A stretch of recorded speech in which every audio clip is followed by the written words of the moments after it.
What's digging? I've got Laura's iPad 7th gen here. This one's been sent in because it's no longer turning on, taking charge and doing what it's meant to be doing. So what we're going to do is crack it open, find what the problem is and sort it out and show you guys along the way how I get there. The only thing that I'll mention straight up from the start is when we actually have a look at this one on the side, we can see that it's already been bent. Now that one hadn't been mentioned to me prior to getting sent in, so I'd imagine that it was completely fine with that bend.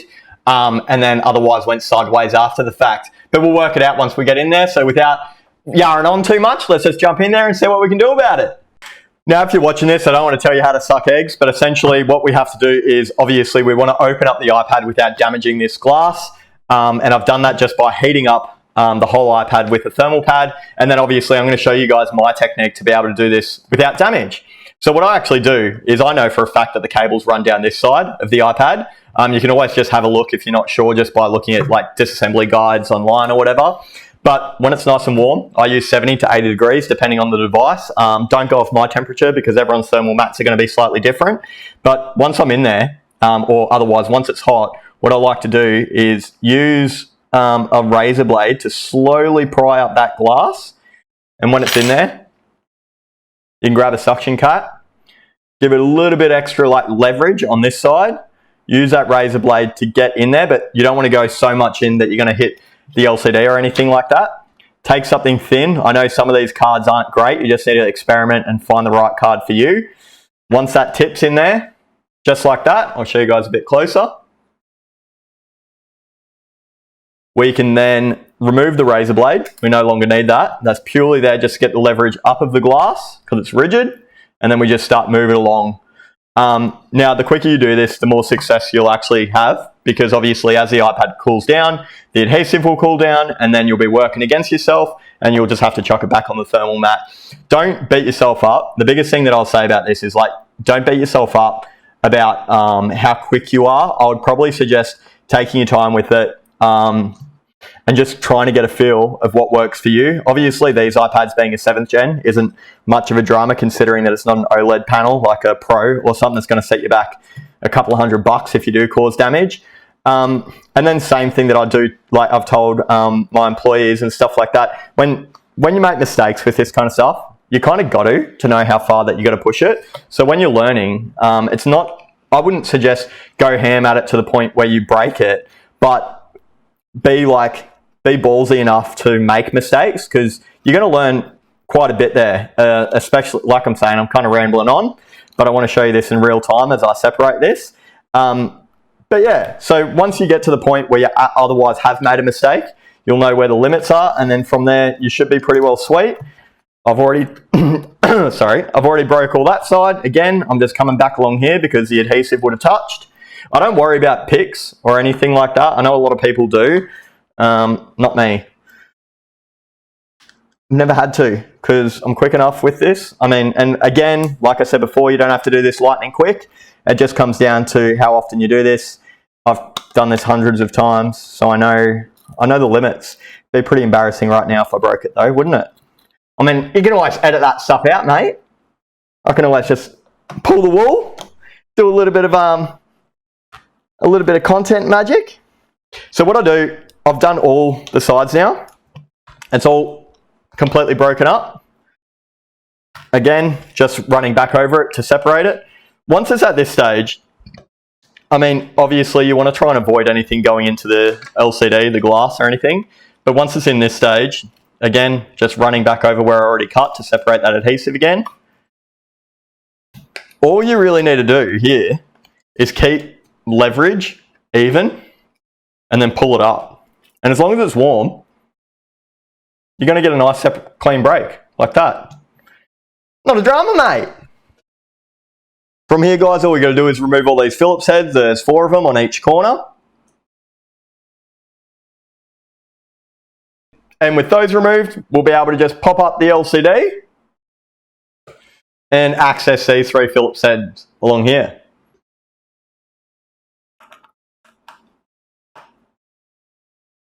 With those 3 removed, we'll be able to get in there and pop the FPC cover up and get the LCD out of the way.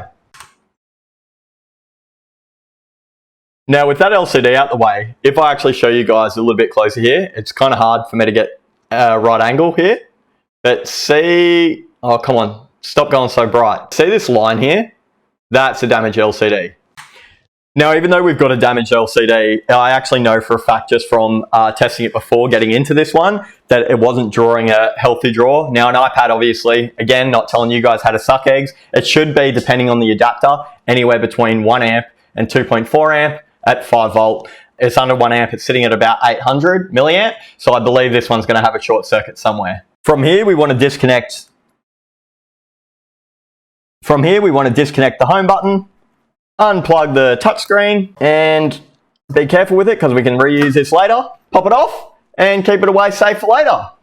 We want to unscrew this guy up the top here, unscrew the battery connector, and also these screws at the bottom holding in the charger port. We also just want to unplug these guys, which is the front camera, and the audio jack, which is held in by a bit of tape. So I just use a razor to cut that. Then we can pop it and then cut the other side. Last bit is just that rear camera. We then want to disconnect the power button and also remove this tape down here so the logic board can come up. So from here, guys, once you've got everything disconnected and the logic board ready to come out, there's a few different ways that I've seen everyone handle this. You want to avoid putting any pressure underneath the logic board as much as possible. The bigger the chips, when you get something with pressure underneath the board where there's adhesive on either end, you're going to end up with some kind of bend in the logic board, and any chips that are on the other side of that have potential of getting damaged. So even though this one's bent here, and we can clearly see that the logic board is bent here as well, which isn't ideal, what I want to avoid is this kind of stuff, which I repair for other techs. I've definitely seen other people have issue with it. Now, I don't use any heat and I use minimal prying. So what I actually do is I use my shellac here. And now, obviously, some people use isopropyl alcohol, IPA. Isopropyl. I'm here to teach tech, not to get into English. But anyway, some people use isopropyl. I'm going to keep going over it. Some people use isopropyl alcohol. I actually use shellac. Shellac's just cheaper. It feels a bit more funny on the skin, but who cares? Anyway, without carrying on too much, the way I get around this one is, number one, we want to avoid the front camera up here because we don't want to get shellac inside that. But I literally saturate the board with shellac, if we can get enough out and around, over everywhere. Now, like I said, I've already disconnected everywhere. We just want that to splash around, get nice and good. And then from here, we've got our card. What I like to do is get underneath the dock. Should probably get these speakers out the way. Speaker flex, I should say. With that out the way, we can get underneath the dock. Look how easy that is. No heat, no nothing. And then tweezers. So I don't want to bend up these guys. What I actually do is put a little bit of leverage against that board. Start using that same card that I was using before, because that's not causing any kind of bend in the logic board, or at least minimal bend. Look at that, right underneath it. Now, you want to avoid the charger dock here because we don't want to pull any pads or damage it. But once we get under there as well, I mean, out of every person that I've ever seen do this, not saying like flexing on you guys, because I'm sure other people have worked this out as well, but when I cringe when I watch people heat it up and pry this kind of shit, because again, the last thing you want to do is pry on these boards. Now, once you've got a majority of it up, you're still going to end up with this bit down here, because like I said, we want to avoid the camera area and stuff like that with shellac. So we don't want to bend up too much, because we'll break that logic board. But if we just slowly start working our way in there, we want to be firm and tough with it, but we don't want to be forceful. Eventually it'll pop up like that.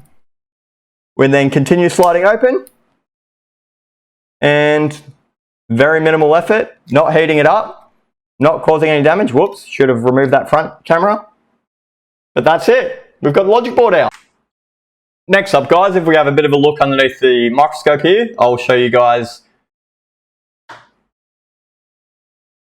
Next up, let's pop off the EMI shield. Now, I know some of you may be watching this that have done this 100 times. Again, I don't want to tell you how to suck eggs, but I'm going to walk right through this for absolutely everyone. So from here, what I like to do is have a look at it underneath the microscope, grab some tweezers. We want to avoid touching the logic board and causing any kind of pry damage to it.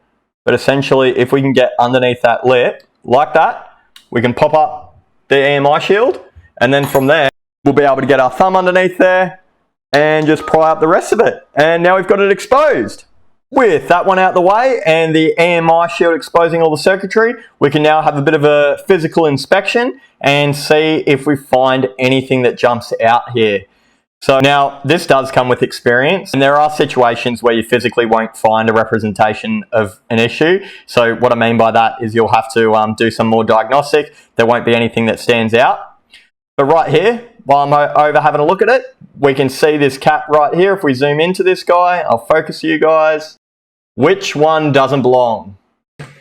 So we found a cap there on the iPad that doesn't look quite right. Now we want to confirm that that's our issue. Of course, this is purely just to show you guys how you could confirm that there's an issue. With something like that, I'm very confident that that's going to be our problem. But what we can do, there's two things. We can use diode mode on a multimeter, or otherwise continuity mode. Two ways of doing it. Now, I'm just going to do continuity mode. If you want to learn about diode, drop a comment and let me know, and I can definitely show you guys through that as well. But essentially, what you want to do is, depending on the multimeter you have, you should have this setting for resistance. And then from there, you should be able to, give me a sec. You should be able to cycle through functions. So right now I'm on resistance reading, that's diode reading, and then that little sound symbol. Yours might be slightly different, but that's continuity mode. Now what continuity mode does, whoop, almost dropped to the housing. What continuity mode does is when the positive and negative ends of the probes make contact and complete a circuit, we'll get an audible beep. Now why that's handy is in circuits that have a high resistance will not have continuity between them. So for example, if you've got a shorted tap, that creates a path to ground, and then we should have a short. So if we swap back to our microscope view here, I'll just zoom out a little bit so you can have a bit of a better perspective here. We should, in theory, when we connect either end of this cap, we should get a beep. So one here, and we've got a beep, which is continuity. Now, just for argument's sake, I'm going to go find a cap, hopefully on a separate line that's high resistance. Yep, so that's one right there. So say, for example, we're on continuity mode and we come here, we physically won't get a beep. Now, that's because it's a high resistance line. The issue with using continuity mode to diagnose other problems like shorts, if you get a beep, it doesn't necessarily tell you that you've got a short. So for example, let's get to CPU. So on the CPU, and oh my God, it's going to do it again. Here we go. So this guy right here, I'm getting continuity for. Now, just because I'm getting a beep, that doesn't mean that we've got a problem on that line. The reason why I want to make this distinction is a lot of people say it's beeping. When I see comments in the Facebook groups that I'm a part of, repair group communities and stuff like that, talk about I'm getting a beep, but I physically can't find anything that's getting hot or a short. The beep will happen when there's a path, when there's a circuit. So on a low resistance line, you're going to end up with continuity between them. For example, circuits like your CPU, GPU lines, they're going to be very low in resistance, so you're always going to get that beep. So it's good to rely on continuity mode to do some quick troubleshooting, but if you don't know the resistance, it's not good to rely on. That's where you would step up to using, comparing to a known good board using diode reading, otherwise using information that you can gather through ZXW or something like that. And then of course, you could also use a resistance setting, because sometimes even your diode readings are quite too low to discern whether you've got an issue or not. Now again, if we have a look at this area where the capacitor is a problem here, we can actually see that there's underfill around here. So it's going to make it not hard, but slightly more difficult than just pulling up a cap like this guy here, for example, because there is no underfill. So we're going to take our underfill tool here. I'll come out a little bit so you guys can get a better view. And what we're going to do, we're going to heat it up. Just let me zoom in for this one. I know that you guys don't have the best view. My camera doesn't at all come in. My camera at all doesn't have a very good field of view. I can see like 4 times as much compared to what you guys can, like that. But anyway, we're coming in at 230 degrees now at 100 litres per minute. Again, don't copy my settings. And we're just going to slowly scrape away at that underfill. It shouldn't be hard. You shouldn't have to force it, because if you do, you're going to cause all sorts of problems. I'm being careful of slipping and smashing into that coil right here because these break quite easy. I definitely have chipped away corners by accident before and there hasn't been an issue, but we don't want to create any unknown complications and make this repair harder on us after the fact than what it actually is. So I'm right-handed, but I will switch over to left hand to be able to get a better angle on that dude just there, which we can scrape away at. And then again on this end of things here.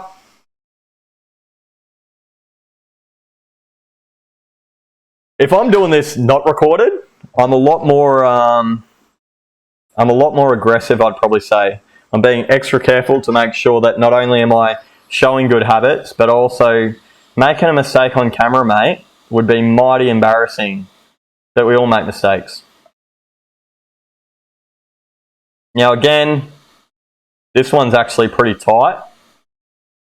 But if we just move side to side here, I'm not really using much pressure. There might be a better tool that's more narrow rather than being so thick like this boy, a thick boy. So that's a majority of the underfill there, coming from the top, and then we've just got this side bit just here.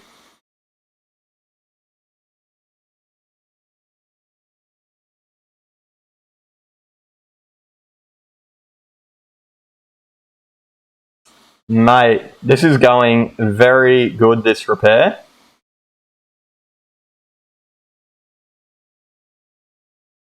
Very straightforward. Just a short. Now the biggest problem is whether that power management chip that it's next to is also going to have a problem or something else, or are we going to be blessed with just a short circuit here?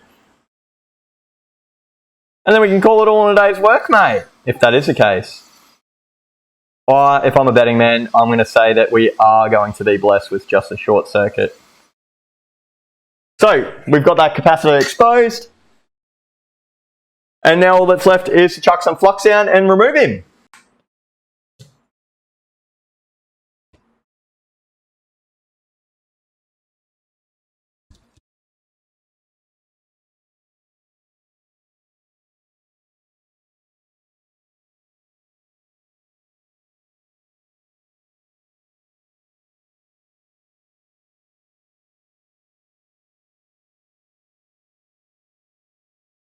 So then let's come in with a little bit of flux, chuck that down. Whoa! Didn't mean to chuck down that much. We can then come in and smash it with a bit of heat. So what I'm actually going to do is I'm going to come in with the hot air this angle rather than this angle or any other angle. The reason why is because then we're facing away from this power management chip. If we do end up putting too much heat down on this guy, what will happen is the underfill will become soft and it will expand, and then the solder will become liquidous, and then it will come out the side and overheating will happen, and then we've got a stuffed PMIC, and you definitely don't want that. So again, we want to come in from this angle of things, and while we do it, every time that I'm removing a cap like this, I put the tweezers on either end of the cap, because then that way that's where a majority of the heat's going to be directed more so than any other part of the board, and that will be the part that becomes hotter quicker, which means that it will lift up quicker and will not cause any damage. So while we're heating it, we're giving it a bit of a wobble, and she comes up like that. Come on. And we can see with that guy removed, if we then get him out the way, we'll be able to zoom up here. There's no issue anywhere else. There's no overheating. You would end up seeing solder balls all around these caps, around the outside of the PMIC there, if there was an issue. But it's perfect. Now that we've got that cap removed, what we can actually do is we can come in again with continuity mode. We can put one probe down the bottom here and another probe down here. No beat. So the problem's fixed. All that's left now is to put everything back together the way it was so we can test the end result, see if it's working, and then we can call it all in a day's work, mate. So with everything put back together temporarily, all we want to do now is connect the charger and we see if we get an Apple logo. We might not because it's a broken screen, but We do. Job's done. So obviously the only thing I'm leaving out here is reversing everything we did. I don't think that there's any value to add there. The only things that I'd probably say that do provide a little bit of value is making sure that you keep the LCD clean, you don't touch the glass, you don't touch the LCD, keep it away from dust, etc. Because you will be able to reuse that glass adhesive. Sometimes you can get away with it without adding any extra. If you are stuck with that, you definitely can chuck down a little bit of glue. I would encourage anyone that does do these repairs to not go ham on the glue, because if it hits your desk again, it's going to be a pain in the ass, and especially for other techs, it's going to be a pain in the ass. And really, regardless of whatever your opinion is, the end goal is to give the customer the best result, in my opinion, and I think that is accurate. So don't go smothering it with glues on the corner and stuff like that. Not a drama. And of course, if you do want to take it that extra step, but it definitely is a little bit more riskier, you can remove the Tessa tape that comes with the factory iPad, put down your own Tessa tape, and then call it a day. I hope this video helped you guys out and there was definitely something you could take away from it. It would mean the world to me if you did get this far to smash like, subscribe, comment, do all that stuff for the YouTube algorithm. I really appreciate it. You're more than welcome to suggest any other content that you would like, whether it's tips like these that could otherwise help you guys out, or just stuff you want to know in general, whether it's tools that I use, etc. Anything, just let us know. Smash the subscribe button. Call it all in a day's work, mate. Appreciate you guys. Thanks so much.